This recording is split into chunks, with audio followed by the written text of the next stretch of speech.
Hey guys, so we had a few requests about what is in our shower bags. This is actually my wife's shower bag here. This is my bag. She's going to go through what's over on this because this is going to be a whole post by itself. I'm sure you can figure out why. So, my little shower bag. Whoa, it's getting a little old. It don't work so well anymore. Okay.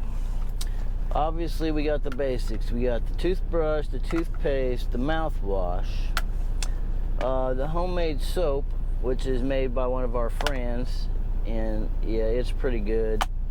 My wife can explain to you what that's made out of. I need the BO control. Altoids. No, it's not Altoids. Q-tips. Some Gold Bond moisturizer. I got to keep my skin all nicey, you know, in these dry winter months. So this is something I got for free with a head blade purchase, and I use the head slick to keep this dome all nice and shiny. And this also, when I purchased it, it came with this cool little helmet carrier.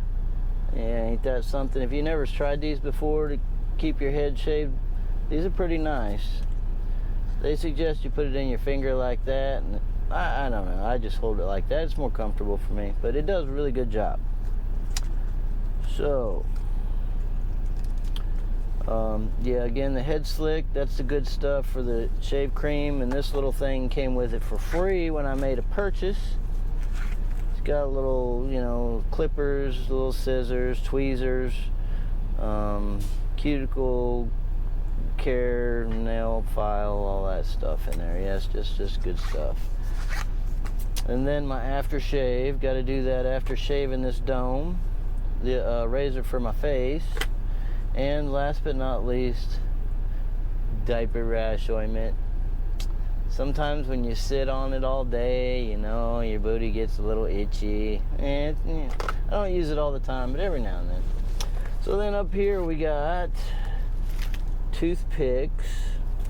Hope that answered your questions. If you have any more questions, comment below. And thanks for enjoying the ventures. Y'all have a good day and God bless.